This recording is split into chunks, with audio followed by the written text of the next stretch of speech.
Welcome to Fantasy and Frames Wednesday, and this is Dynasty 365. I am your host, Tyler Heil. Tonight, I am joined by my Fantasy and Frames compatriot, Rich Sickles, and our very special guest from NFL Network, Mr. LaQuan Jones. We're going to discuss some risers and fallers post-NFL draft. Let's get it going.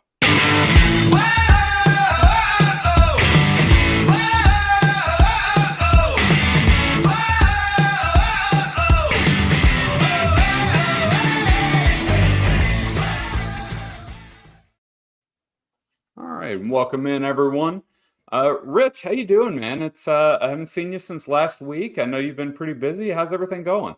It's going awesome, man. It really is. It's been busy, work life, busy as heck. But no, I'm doing really good. Good, glad to hear it.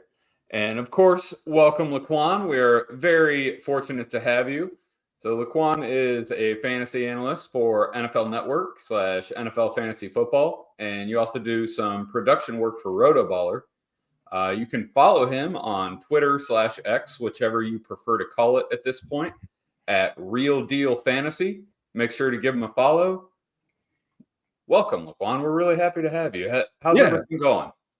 Things are going well, man. Thank you for that intro, man, and the intro music, man. I was jamming for a while, man. You could have let it go a little bit longer.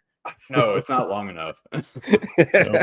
Get that thing to like 45 seconds. Nah, I'm kidding. But I'm glad to be here, man. I mean, I'm glad to talk ball after a long day of work, man. And we got some interesting topics today. I'm bringing the heat.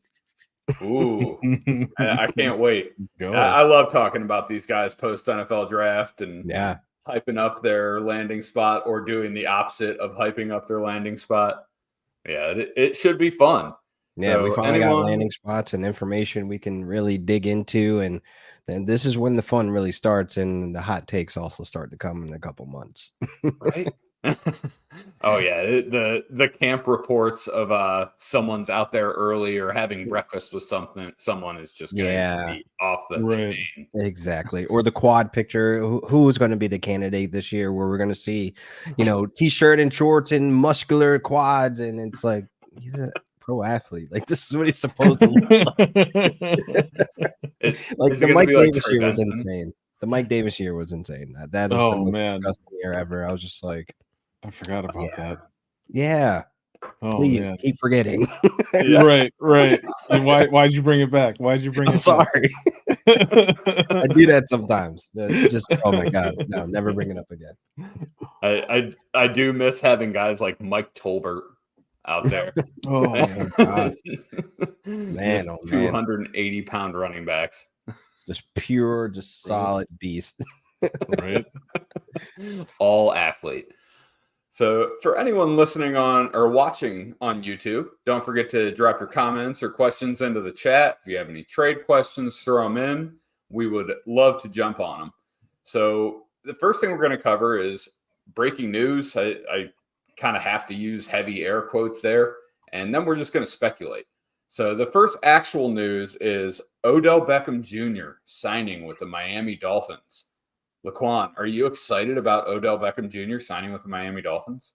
I'm excited for real life football. Like, I'll be glad to see him out there to be able to capture a couple balls and maybe he scores a touchdown here and there. A really cool celebration. But for fantasy, come on now. What are we doing here? Like, don't start the hype trains. I'm not really here for it. I don't look at him as like even a late round dart guy because honestly, we have yet to see a third wide receiver actually become fantasy relevant in this offense to begin with. They're going to continue on running the ball. They're going to continue on doing what they're doing with Tyreek Hill and Waddle playing the supporting cast. I just don't see Odell Beckham here as a fantasy option for people for week to week. Even in best ball, like, what are we really looking at the most points? Like 10? He scores a touchdown, 3 catches. Cool. You get 13 points.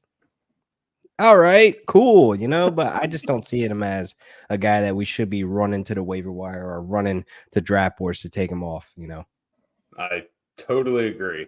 Rich, do you have any different opinions there?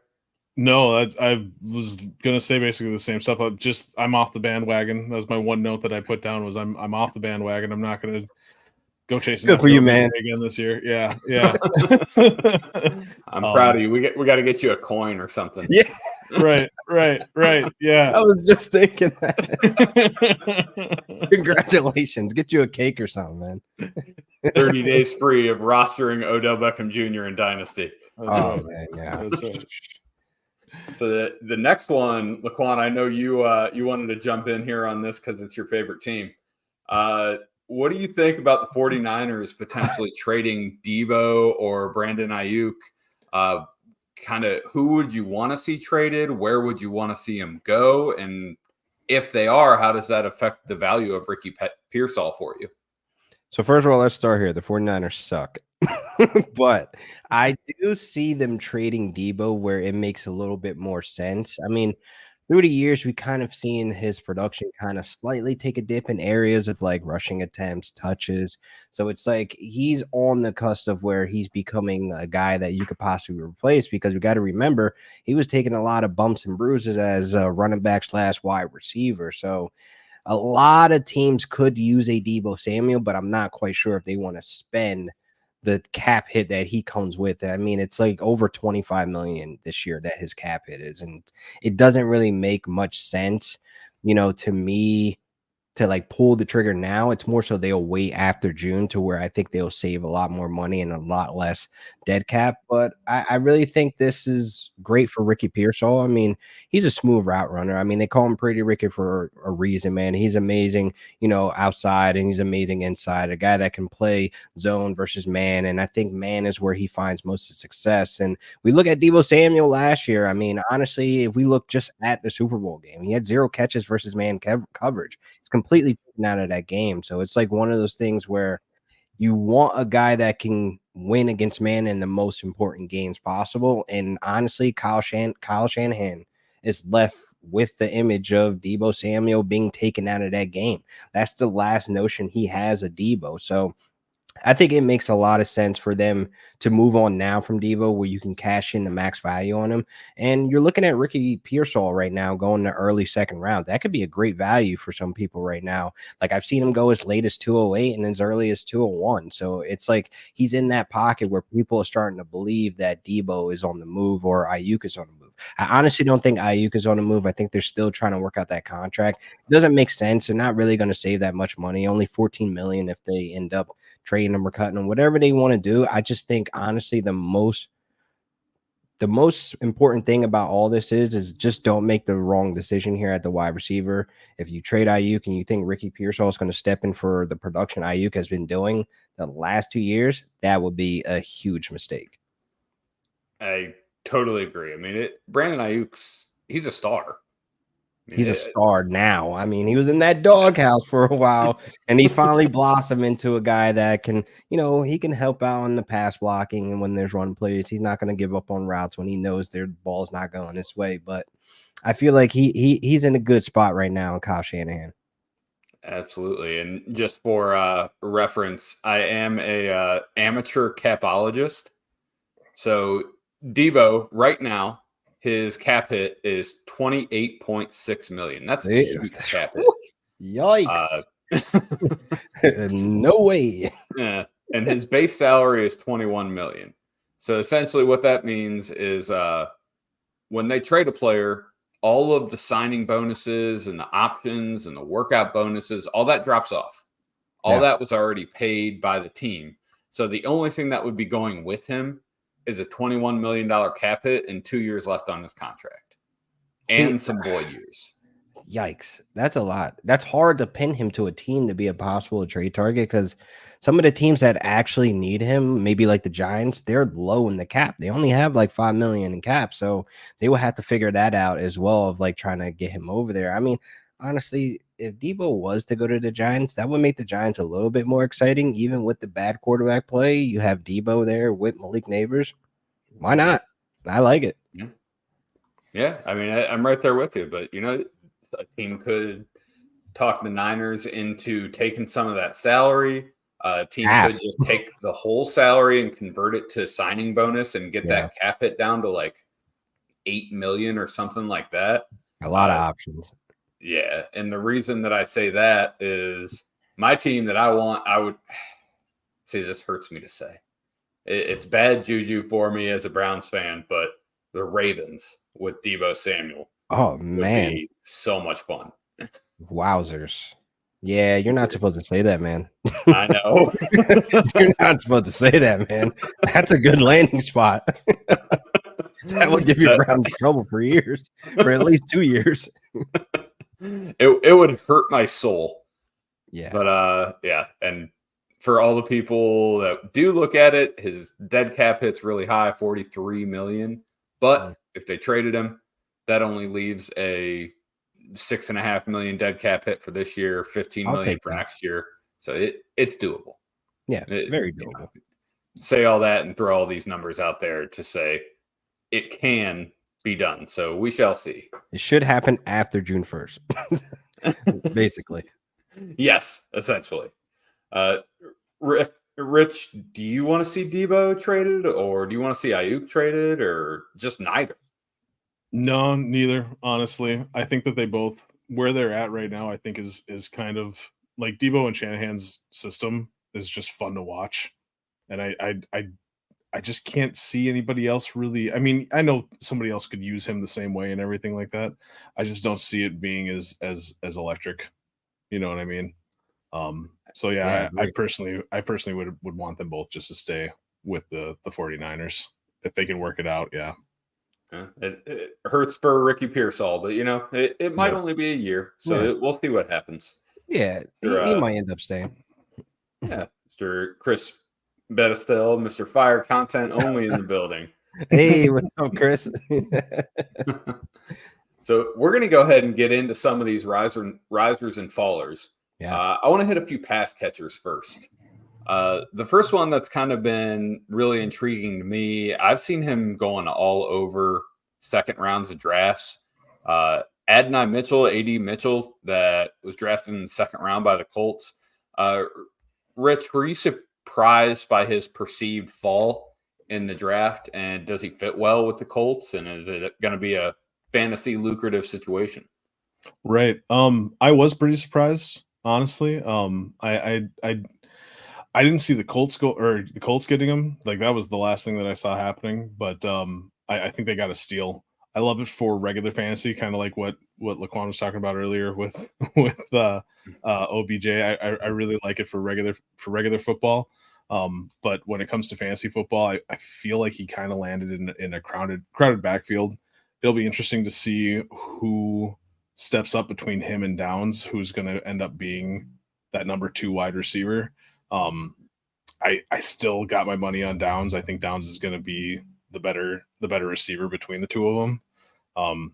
So I think that he fits in well for them for football, but not for fantasy. Yeah. All right. Laquan, do you think Downs is going to step up and kind of take over for what we want Adonai Mitchell to be?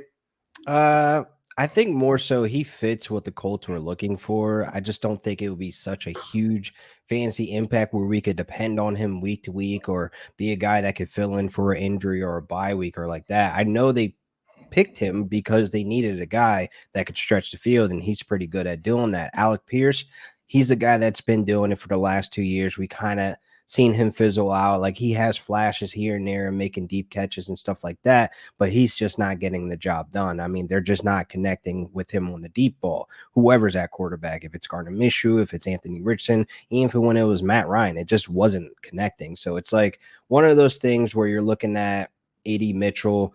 He's going in the second round of rookie drafts, but you're going to be sitting on him for a while. You're going to have to be really patient for him to actually gain the chemistry with Anthony Richardson, learn the system, adjust to NFL, speed. I mean, there's a lot of things where he needed to get polished up. Like he wasn't one of the most polished wide receivers coming out of this class, but a lot of them needed some work in some areas, but he fits in a spot where he has time to develop to be the wide receiver we think he could be in this offense. I think he'll be a great contributor. I think he'll be one of those guys you'll have on your roster just in case, but I'm not going out in drafts, in rookie drafts, putting him as priority. Because a lot of rookie drafts, honestly, I traded out of that second round just based on the needs that I needed from my roster. A lot of those guys in those second rounds, I wasn't really comfortable with. I'd rather wait to get a Javon Baker. I'd rather wait to get a Malachi Corley, even though his ADP is rising like crazy right now. But I'd rather wait for guys like that. And I really feel as though AD Mitchell, you just need to be patient and just let this guy develop, man.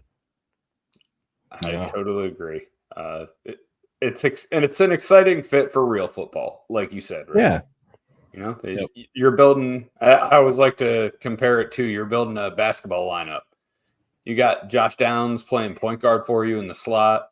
You got Michael Pittman on the outside being your kind of stretch 4 and possession receiver, and you got AD Mitchell coming in to play flanker, and he can be your shooting guard and score when you need someone to. So it could be a huge red zone threat. So yeah, I just hopefully it works out. You know, camp works out well. You know, Anthony Richardson stays healthy. That's the most important thing of all their developments. Honestly, all those young talents and Josh Downs and AD Mitchell and Alec Pierce. I think Pittman's good regardless, but health is number one for the Colts this season. Yeah, I don't know, man. The Colts have an all-star backup quarterback. If you know who it is. I don't actually at the moment. It's oh dang it, Joe Flacco, right? It is Joe Flacco. Pretty Flacco, Jersey's own. Let's go. I forgot about that, man. Oh, so we're good. We're good money here. As long as Flacco's in the building, I feel like everybody around them are going to succeed, especially at the tight end position. So we're good to go there. Oh, yeah, he's going to sling that thing all over the yard if Anthony Richardson It's about time Joe Flacco just, he just sits on a team and just waits his time and don't have him back in Jersey, man. Have him somewhere kicked up, ready to go, because we obviously saw him come off the couch last year and just throw 300 yards like it was nothing. Like, I was doing this in my sleep. That was the most fun half a season I've ever had as a Browns fan. So I will always have a soft spot for Joe Flacco. Jersey. Even if he was the Ravens quarterback for a while, whatever. So the next guy I want to talk about is Troy Franklin from Oregon, who got drafted to the Broncos. Laquan, are you high on Troy Franklin, or did his kind of draft stock falling, did that affect your rankings on him? So it's weird. So I was a little surprised at who's falling so far. So automatically you're thinking like, oh, I got to drop him in the rank. He's going to land in a very bad situation, a situation where he's not going to be able to develop properly. But he lands in the 1% spot that I thought he was going to land at with his college quarterback. So you cannot knock him for being with the Broncos right now to where you have to sit on his ranking where you have him at. I mean, right now, he's a wide receiver 6 or 7, whatever the case may be. That may change going down the line. But I feel like the connection and chemistry he already has pre-built with Bo Nix, you have to buy into that. He can end up being a very strong second option for. I mean, Cortland Sutton there for now, but I really feel as though Troy Franklin can carve out a role where he could become fantasy relevant, where we're sitting here thinking like it's week 5 and Troy Franklin has about like 6 touchdowns. How is this possible with Bo Nix? I mean, Bo Nix is an experienced college quarterback. He's played a ton of football. Sean Payton's getting the guy that has the football IQ. He doesn't have to worry about a young kid and flashing lights and all this other distractions and stuff like that. He's coming in, he's ready to work. And Sean Payton, I think he made a good pick getting his number 1 wide receiver. Love it. Love it. Rich, where are you drafting Troy Franklin right now? Sure, I have him early 2nd round pick right now. Ooh. It's a little spicy. Right. Hey, believe in your players. I went back and forth on him a lot. I really did. And then, but like Laquan was saying, like him landing with Bo Nix, like, I don't know. I feel the two of them already got the chemistry figured out. They already know what they're doing. Yep. And I think that he fits in Sean Payton's system really well. I don't know if he'll be the new slant king, but but I do think that gotta leave Michael Thomas alone. He's already dead. Leave him alone. I couldn't help it. Yeah, no. I do believe that he'll work really well in Sean Payton's system, and I think he'll stretch the field a lot. So I'm excited to see it. So it doesn't concern you at all. Like I was just kind of looking back at some of the previous Saints offenses, and when you look at just kind of the profiles that that offense uses, is the big bodied wide receiver is typically the number 1 guy, the possession guy. And you look back, you see Michael Thomas in his prime. You see a guy like Marquise Colston, who is basically just a converted tight end, being Yeah. clear number one target in the offense. And then you look at the number two target in Sean Payton offenses, and you're going back to Ted Ginn Jr. You're looking at guys like Willie Snead. You're looking at guys like Kenny Stills. I mean, that just. Oh man, I love that. Jared Cook had a nice run on him too. I think I remember that. He did.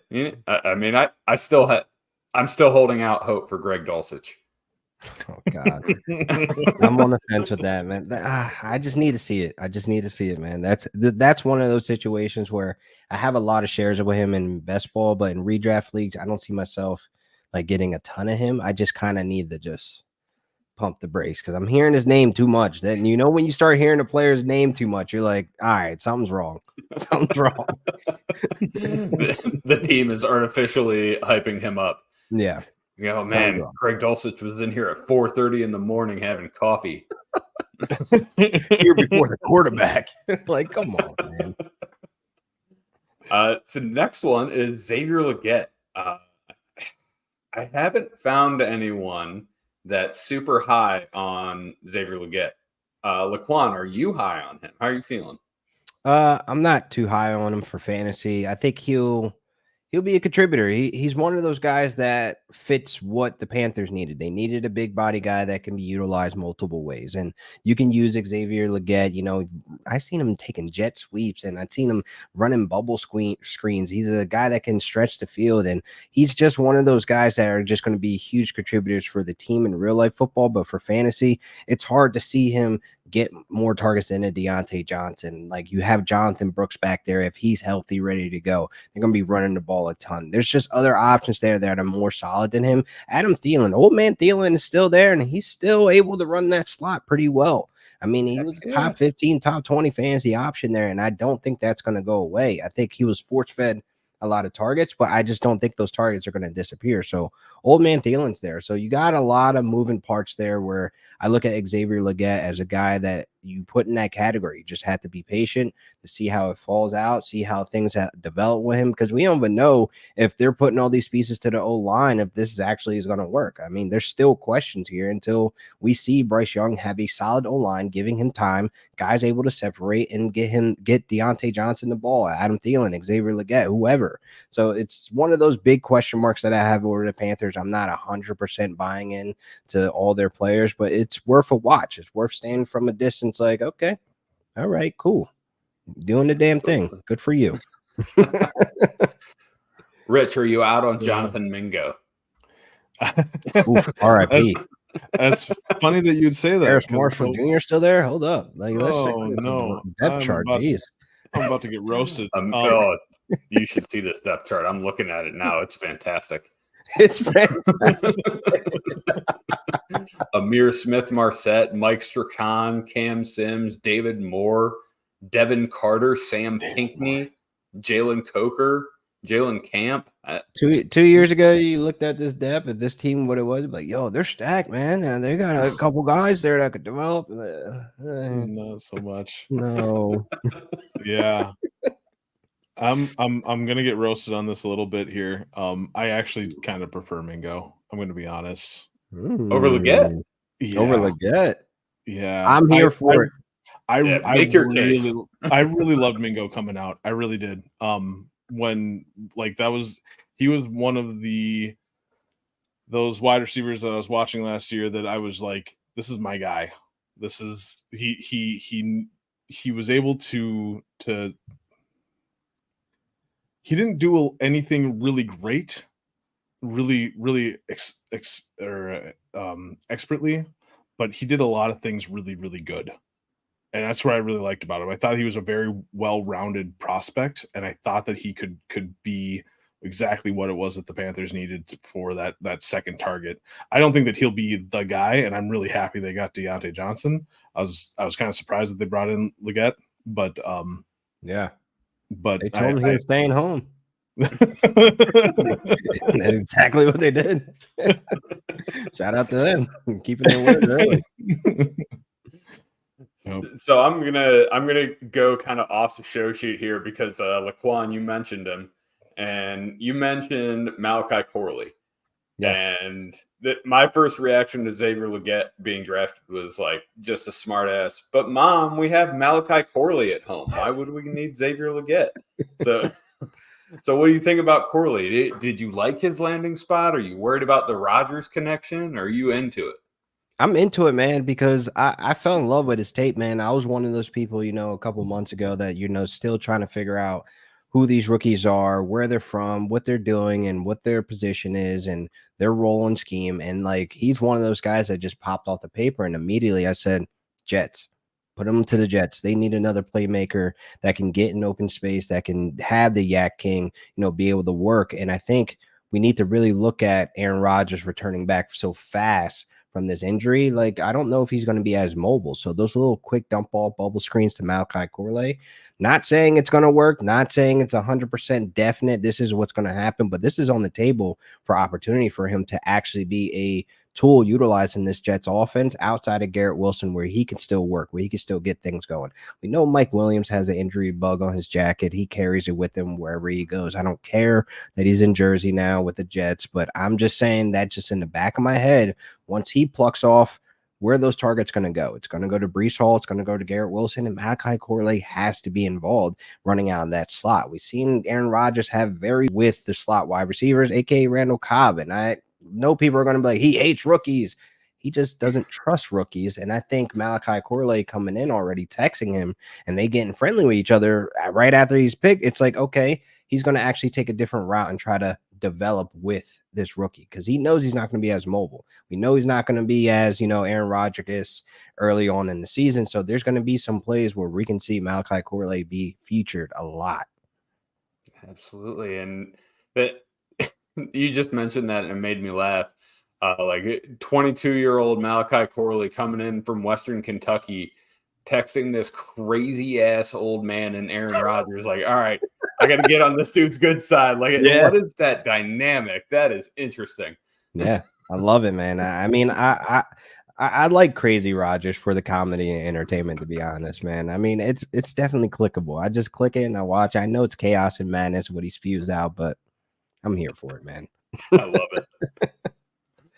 So jumping to running backs, Rich, I want to go to you for this one first because our opinions on running backs did not align a month ago, and I'm here for it. I'm here for the disagreement. Were you surprised Trey Benson was the second running back drafted, and do you like the fit in Arizona? You're on mute, my guy. You're on mute? When did I get put on? Oh, no, I got put on mute. My bad. Anyways, no, I wasn't that surprised by it. I wasn't surprised that he was the second running back taken off the board. I really came around to Benson. He was my RB3, I think, when we were in that show the last time, and when as time progressed, and especially when Braylon Allen did not go anywhere that was worth going. I kind of fell off that train, but no, yeah. So Trey Benson used my second RB at that point, and I was really happy with him landing in Arizona. I think that it's a great spot for him. I think that he'll get a chance to sit behind Connors or possibly even push him for that starting job. And I think there's a really good chance that actually he does end up walking away before the end of the season as being the guy. I still really like Connor, and I'm he's like that underdog that you're just always rooting for. You kind of forget about him sometimes, and then he shows back up and you're like, oh yeah, Connor, that guy. Yeah. That guy's cool, man. That guy's cool. Yeah, I like him. But at the same time, I'm ready for the next chapter. I'm ready to see what's going to come next, and I'm really excited to see what Trey Benson brings to Arizona. I am. Heck yeah. So, Laquan, can James Conner and Trey Benson coexist in that offense? Yeah, but I think Connor, we kind of know the type of player he is. He's going to be very serviceable until he's not. I mean, he has yet to complete a full NFL season. We all know that story, and he's on a contract year. So I really think he's going to be playing out of his mind. I mean, Connor is still, a fantasy option in my book to where I'm still drafting one with great value. I mean, we saw the season he put up last year, and even with him missing games, I think Trey Benson, like Rich said, he's going to walk away with that starting job. Like, they need fresh legs. They need need a younger guy. He has a play style of Breece Hall where you can pepper him with targets in here and there, and he can literally run through a wall. Like, the dude is a elite talent in an open space, and you're telling me you can throw targets on him on top of that? Man, that is such a great weapon for Kyler Murray in that offense. Yeah, I love it. I think they can coexist. I mean, the Cardinals were desperate for an RB2 last year. They were trying Amari They were in DiMercado. the deep depths of hell trying to grab somebody to be that backup, and they finally got one. So congratulations. They tried to shoehorn Michael Carter in there. Like, oh man, Nasty, I real nasty. I used work to there. love Michael Carter, but I can't do it anymore. See, congratulations. We got to get you a coin now and get off that. I know. So another team with 2 running backs, and they drafted one of my highly ranked guys in Marshawn Lloyd. He lands in Green Bay, who just went and signed Josh Jacobs. So is Marshawn Lloyd going to be an instant impact fantasy guy, Laquan? No, so we're gonna have to wait because he is behind one of the few workhorses left in the NFL right now. I mean, him and Derrick Henry are the only guys that average 20 touches per game since 2019. So it's one of those things where it's like, we got to be patient. They actually have an out of his contract in year 2, I believe. So there could be a possibility where, Jacobs doesn't pan out to be the guy that they thought he was. And we could see Lloyd fairly early or sprinkled here and there. But I really feel as though he's behind a workhorse, man. He could do it all. He can run it. He can catch, pass block. You name it. Josh Jacobs can do it. So we just have to be patient with Marshawn Lloyd because we know the talent he possesses. I mean, he was a little capped off of his abilities last season with Caleb Williams going off script a lot, taking a lot of those runs and taking a lot of those scoring opportunities. I feel like Marshawn Lloyd is a firecracker, one of those big cherry bombs that you're going to light and run away because he's going to explode to the scene once he gets on the field. You don't see Aaron Jones, Jamal Williams situation happening? Like, I know Jacobs can do the workhorse thing, but does he have to? Kind of, but you spent all this money and you were quick in free agency to go get him. So you kind of have your plan already of where you want to run him to the ground. You want to get your money's worth, and you're desperately needing for a guy like Josh Jacobs. Not saying Aaron Jones was bad, but Aaron Jones was dealing with injuries, this year as well, where those were starting to catch up to him. But Josh Jacobs, he's a guy that you really can depend on to be that actual workhorse. I didn't see Aaron Jones as a workhorse. Why we saw A.J. Dillon, why we saw Jamal Williams. He always needed some type of breather. He needed some type of another guy to come in during that red zone duty, even though Aaron Jones was amazing on the goal line. It's just one of those things that was kind of set in stone that they had a backup to do X, Y, and Z. Absolutely. So, we talked about Trey Benson and Marshawn Lloyd. I think they're 2 of what seems to me to be a consensus top 5 running backs in this rookie class between Jonathan Brooks, Trey Benson, Blake Corum, Marshawn Lloyd, and Jalen Wright. Rich, are there any backs outside of those 5 that you would put in there and you'd really consider them high value fantasy asset for you in your drafts? Yeah, so there's one, and hats off to Pat Fitzmaurice for that show that we were on, because honestly, if it wasn't for him, I probably would not have heard of Kamani Vidal until that there point. We go. That's my guy too. I was super excited about him landing with the Chargers. I still feel like Gus Edwards is the guy to have there at first. But I think that he has a really good chance of a lot like Benson. He has a really good chance of taking over that backfield within the first year or so. I loved watching the college tape the more I watched of it, and I really think that just what he has. I mean, there's Gus Edwards, and then there's Dobbins, and love Dobbins to death, but I don't see anything happening there with his injury history and everything. He's Cam Akers of that backfield, by the way, if you get that reference. Right. Yeah. As a Vikings fan, yes, I do. Yeah. So as a Rams fan, I can tell you now, he's Cam Akers of that backfield. Where he's coming in hot, thinks he's the dude, and no. No, not so much. Yeah, no, but yeah, no, I'm really excited about Kamani Vidal, and I think that I've been walking away from every rookie draft that I have with him in the 3rd round every single time. Yeah, even the early fourth round, I snagged him. I was like, I can't believe he's still here, but we're gonna take him. Right. I need the help. I need the running back help. Absolutely. Is there anyone like that for you, Laquan? But that was definitely on my radar as one of those guys. I was really excited. Man, Ray Davis could be a guy that I could slot in at number 5. I think a lot of people are sleeping on his role and potential of that offense. I think, James Cook, great in between the tackles runner, but I think Ray Davis gives you a little bit of DeAndre Swift option where he can catch it. He can go in between the tackles, outside the tackles.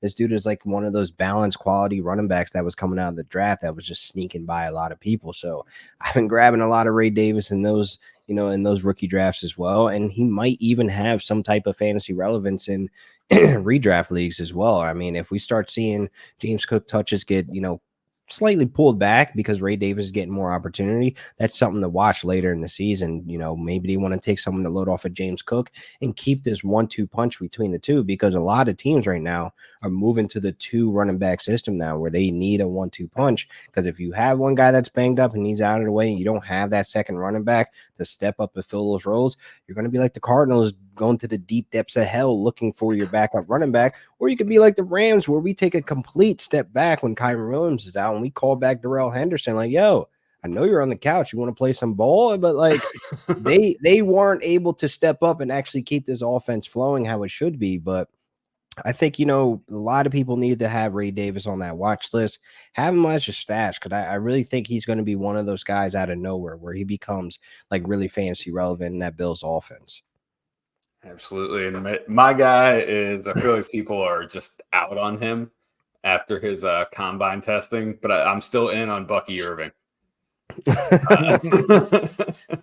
It's a real interesting spot where he landed with Tampa, though. I mean, there is PPR upside there if anything would have happened to Rashad White, but I think they kind of cancel each other out when it comes to opportunities. I think Rashad White did a really good job catching the ball at that backfield. Bucky Irvin's very elusive. Maybe we see some red zone duty out of him. Who knows? But I think he's one of those guys you just have to put in the backseat and be patient for, too. Yeah, he's my all-time trusted tape guy. What about those measurements? Don't worry about those. Don't look at this. He's good. That little guy? Don't worry about that little guy. Exactly. I wanted to make the Super Troopers reference. I wasn't sure how many people would get it. It's been a while since I've seen that movie, though. I need to catch back up on that. I was one of them ones. Oh, yeah. Right. So, oh my God, I'm watch it tonight. Oh, I need to watch that this weekend for sure. So one quarterback that I want to discuss, because I feel like I'm off on an island here, but Drake May, it seems like a very underwhelming landing spot, landing with New England, because there's not a lot there. It's such an unknown. So is he kind of getting disrespected, dropping like past JJ McCarthy, or is his value finally leveling off, Laquan? What do you think about Drake May?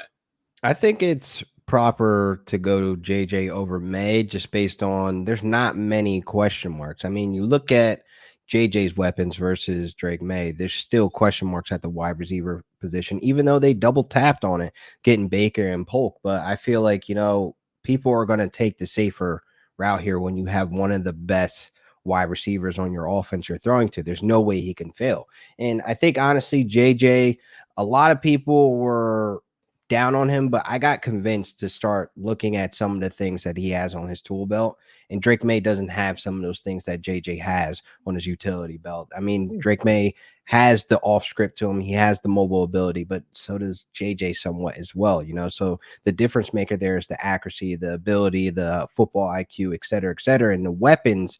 Now that we know the landing spot, I think that's why people are a little drawn back from Drake May, but it could end up being a beautiful thing over there. It's a new regime, a new offense somewhat. There's a lot of young talent there on that offense where you can look at it and like, hopefully they could develop and put something together worth watching. Because I mean, the Patriots were not worth watching last year, if I'm being totally honest. As very, very like I just wanted to stick a pencil in my eye watching them, man. And it's like, geez. I mean, I hate to be so graphic, but that's literally how bad they were. But I feel like Drake May, he's going where he should be going. All right, Rich, is he your QB 2, 3, 4, 5? I don't know. He's my QB3. I do have him above JJ. I think a part of that might be because of the fact that I'm trying to keep my bias out of it. I'm trying very, very hard to keep my bias out of it. But I love Drake coming out, and so as a prospect, I like Drake more than I like JJ. To be honest, like I just like Drake more. I liked his ability to sling the ball, his ability to work out of the pocket. I just think that he is the better prospect between the two, and so I think in the end of things, that Drake May is going to be the guy that you want.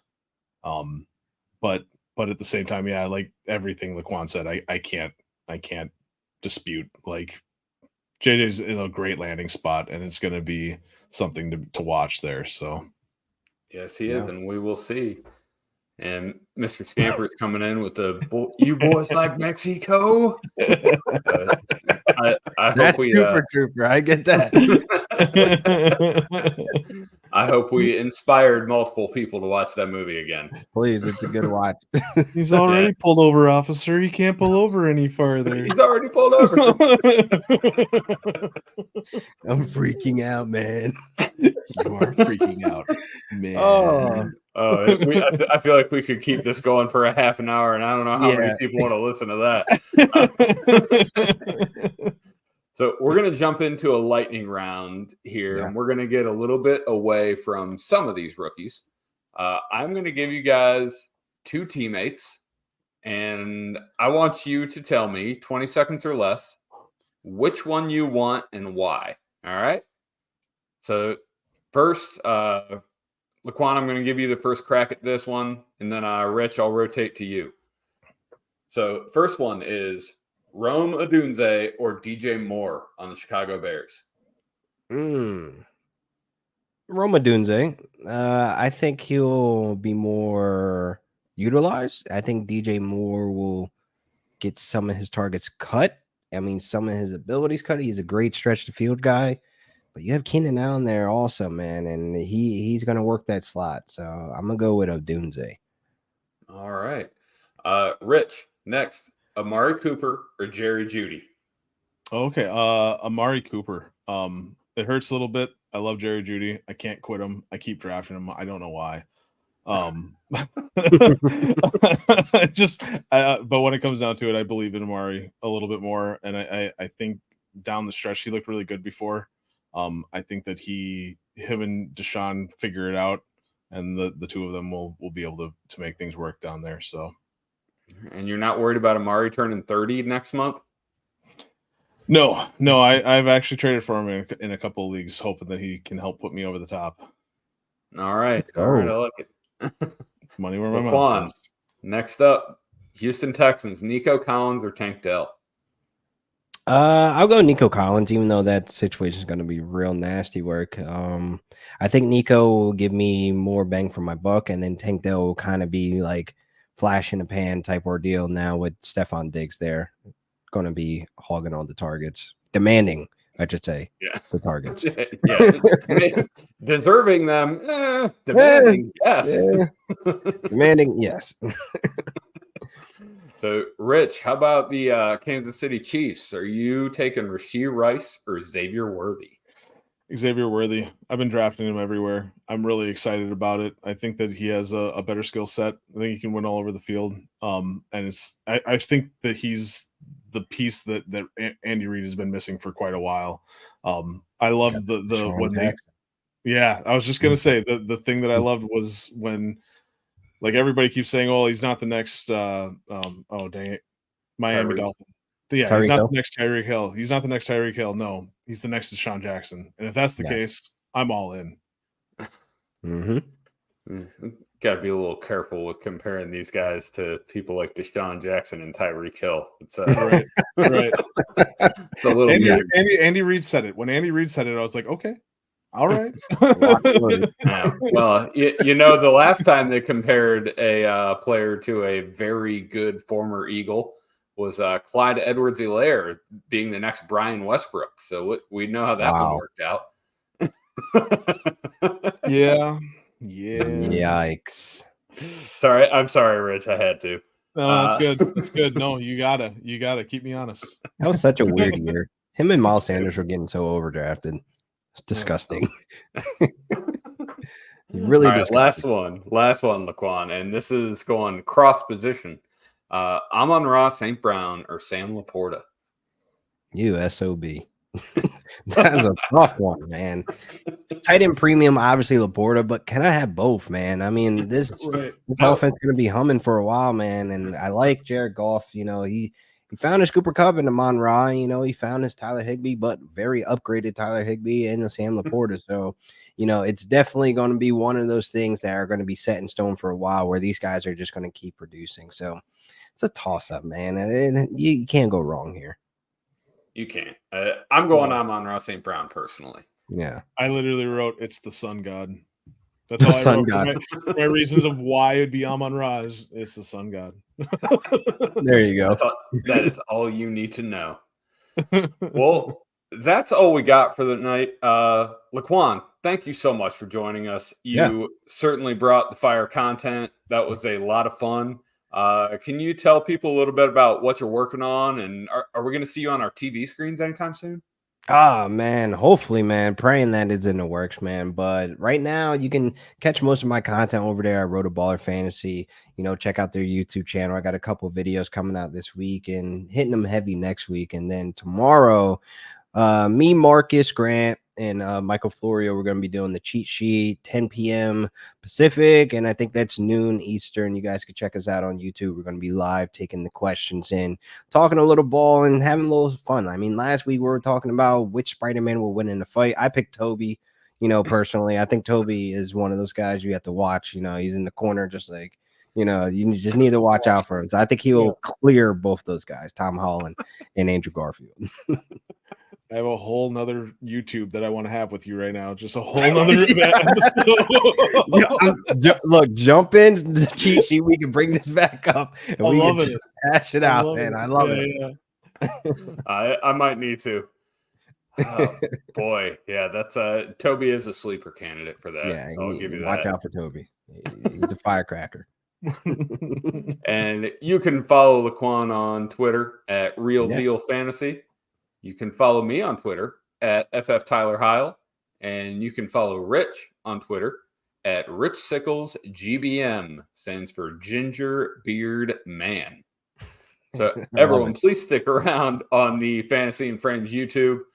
We are just a start to the evening. We've got Fourth and Frames coming up next, and we've got our Shoot the Gap, our IDP podcast later in the evening. You can visit fantasyandframes.com for all of our updated rookie rankings. And if you are watching on YouTube, please subscribe and click the bell so you can know when we are going live. We have all kinds of content coming out all the time. So just be here with us. And if you are listening on your podcast platform of choice, please click that subscribe button and we will keep it coming. Every Wednesday, you will get 3 new episodes from us. So, Laquan, thank you again. Rich, it was good seeing you. And everyone, have a wonderful night.